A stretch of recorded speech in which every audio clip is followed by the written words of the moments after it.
আমি পাবনা ৩ আসনে ফরিদপুর এলাকায় গিয়েছিলাম একটা সম্মাননা অনুষ্ঠানে। আমাদের ক্রেস্ট প্রদান করলো সেই অনুষ্ঠান। তা আমি ওখানে যাওয়ার পথে দেখি বড় বড় কয়েকটা গাড়ি মাইক নিয়ে, মাইকে বিকট আওয়াজ। তা আমাকে দেখে আমার কাছে এগিয়ে আসে। আমি বললাম, এই রাজার নাম রাজা, তুমি ধানের শীষে ভোট চাচ্ছ, ঠিক আছে ধানের শীষে ভোট চাও, অসুবিধা নেই, ভোট তো আলটিমেট করবে হাসান যাবে তুই। সে দল থেকে তাকে মনোনয়ন দেওয়া হয়েছে। তো ও তখন বললো যে কিছু কথা বললো, আমি যে না সব কথা শোনা হবে না, ওই তুহিনকে ভোট দিতে হবে, দল দিয়ে। এরপরে আমি ওই বাড়িতে গিয়েছি। বাড়িতে গিয়ে আমি ওখানে ব্যানার টানানো আছে, দেখেন পিছনে ব্যানার আছে, সম্মাননা দেওয়া এবং হাসান যাবে তুহিনের নির্বাচনে ব্যাপারে বক্তব্য দেওয়ার জন্য। সেখানে আমি বলেছি যে এরকম একটা দেখা হলো আমার সাথে, এবং আমি তাকে এই কথাগুলি বলেছি। আমি বলে যাচ্ছি তুহিনের বাড়ি পাবনা ২ আসনে, চেয়ারম্যান সাহেব পাবনা ২ আসন সেলিম সাহেবকে দিয়ে করাবে বলে, তুহিন যদি কৃষক দলের সভাপতি বলে এখানে করার সুযোগ আছে, এই জন্য তাকে তিনি পাঠিয়েছে। তুহিন দলের প্রতি খুবই অনুগত, মেনে নিচ্ছে শেষ পর্যন্ত। তাই আমরা আগেও এসে সালাম ভাই সহ আমরা এখানে বলে গেছি, আজকে আমি আসছি যেহেতু এই সম্মান অনুষ্ঠানে, তারপরেও যেহেতু নির্বাচনের সামনে, তাই আমি বলি আমার নেতা কর্মীদের কাছে এইটুকু বলতে চাই যে যেহেতু আমাদের চেয়ারম্যান সাহেব ওনাকে দিয়ে নির্বাচন করার কথা বলেছেন, বিএনপির নেতা কর্মীদের ভিতরে যত বিভেদি থাক না কেন, ধানের শীষে ভোট দিতে হবে। দীর্ঘ ১৫ বছরের উপর ১৫.৫ বছর অত্যাচার নির্যাতিত হয়েছে আওয়ামী লীগের কাছে। এবার যদি কোনো নেতা, কথাটা ভালো করে শোনেন, এবার যদি কোনো নেতা, আমিও যদি বলি যে ধানের শীষে ভোট দেওয়া যাবে না, এখন তো নৌকা না দাঁড়িপাল্লা আছে, তাহলে ওই নেতা কর্মীদের মাঝ থেকে বাড়িতে সুস্থ হয়ে ফিরে যেতে পারবেন কিনা আমার সন্দেহ।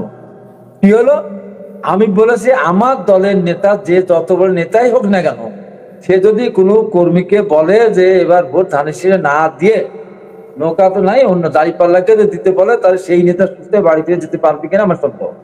এখানে জামাতের কথাও বলি নাই, এনসিপির কথাও তো বলি নাই, আমি আমার নেতা কর্মীদের উদ্দেশ্যে বলেছি। এবং আমি এটাও বলি নাই, দেশের জনগণকে এটাও আহ্বান জানাইনি আমি যে আপনারা দাঁড়িপাল্লা ভোট দেন না।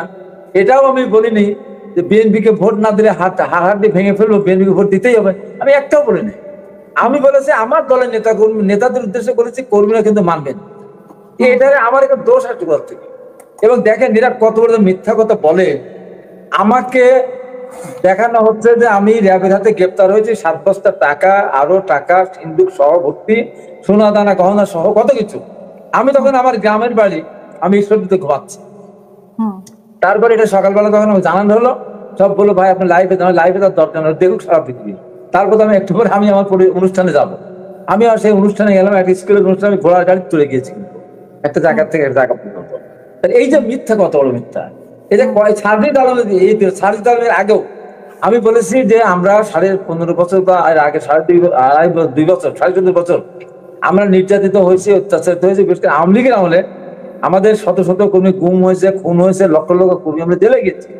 আমরা বাড়িঘর ছাড়া হয়েছে, বাড়ি ছাড়া হয়েছে, পুকুরতে মাছ ধরে নিয়ে গেছে, ঘর ছাড়া হয়েছে, আমাদের জমি জমা দখল করে নিয়েছে, আমাদের মা বোনদের উপরে অত্যাচার করেছে, ভাই বোনদের গ্রেপ্তার করেছে। আমরা এত অত্যাচারিত হলাম, আওয়ামী লীগ আমাদের উপর অত্যাচার করলো, আমাদের লোককে মারলো, আমাদের লোকের গুম করলো, এবং সর্বশেষ 1500 উপরে ছাত্র জনতা, শিশু বাচ্চাকে তারা হত্যা করলো এবং 20-25 লোক আহত করলো। আওয়ামী লীগ গণহত্যার মতো অপরাধ করেছে।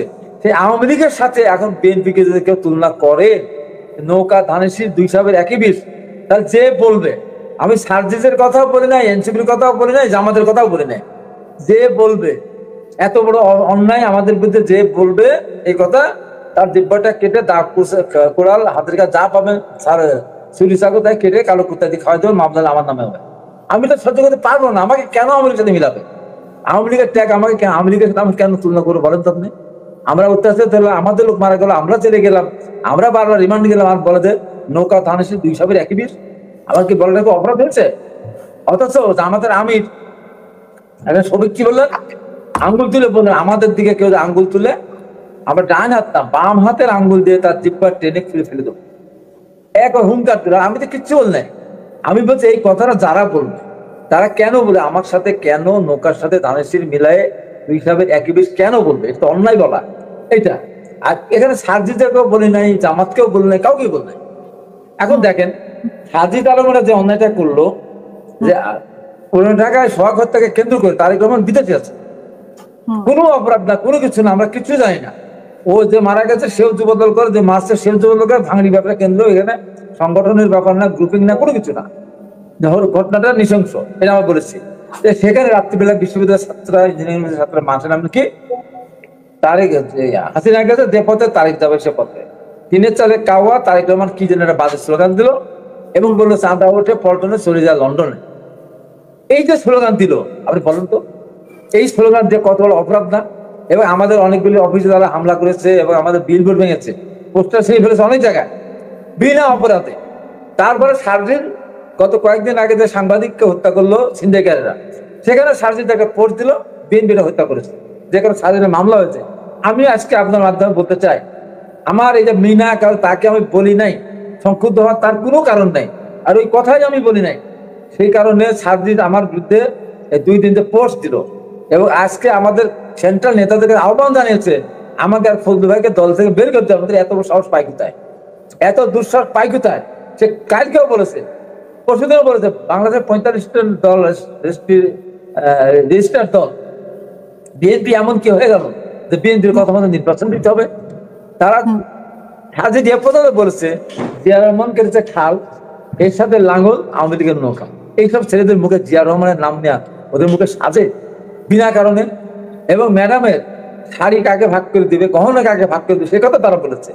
আমরা তো কোনোটাই ধরতে চাচ্ছি না, বিনা কারণে। আমি কিচ্ছু বললাম না, বিনা কারণে উনি গায়ে পড়ে এগ্রি করতে গেলেন। আবার গতকাল আবার তাদের নাসিরুদ্দিন পাটোয়ারি বলে বললো হবে না। আরে আরে গায়ের দূরের কথা, মনে হচ্ছে সরকার প্রধান। এই যে অত্যুত্তপূর্ণ আচরণ, আমরা তো কারোর বিরুদ্ধে বলতে চাই না। জামাত যেমন নিজে আমি স্বীকার করেছে, কি বলেছে, আমি মুক্তিতে অংশগ্রহণ করিনি, এক পাকিস্তান রাখতে ইচ্ছে, দোষের কোনো ব্যাপার না। এখন তারা নিজেরাই মুক্তির বিরোধী দল হিসেবে নিজেরাই তারা স্বীকার করে দিচ্ছে, তারা আবার স্মৃতি শুধু যায় না। আমি যে সত্য কথাটা বলি, এক পাকিস্তান রাখতে চেয়েছিল, তারা তার কারণে আলবদর সৃষ্টি করেছে, আসাম সৃষ্টি করে, রাজাকার সৃষ্টি করেছে, শান্তি কমিটি বানিয়ে মেয়েদেরকে আর্মি ধার তুলে দিয়েছে। আমি যদি এই সত্য কথাটা বলি, এটাকে আমি অপরাধী হয়ে গেলাম। অথচ কয়েকদিন আগে ডাক্তার মাসুদ কি বললো, যে গিনিস বুকে নাম উঠছে, বাংলাদেশের নাম উঠবে, সেই দেশের একটা দলের নাম, তার নাম বিএনপি। পৃথিবীর দেশে দেশে সরকারের বিরুদ্ধে আন্দোলন সংগ্রাম হয় সরকার পতনের জন্য, আর বাংলাদেশে বিএনপির বিরুদ্ধে ক্ষমতা যাওয়ার আগে বিএনপির পতনের জন্য বাংলাদেশের মানে আন্দোলন সংগ্রাম শুরু করেছে বিএনপির পতনের জন্য। এবং বিএনপি যদি মাপ না চায়, তাহলে আওয়ামী লীগ যেমন 5 অগাস্ট দেশ ছেড়ে পালিয়েছে গত বছর, বিএনপিকে দেশ ছেড়ে পালাতে হবে যদি মাপ না চায়। বলেন তো।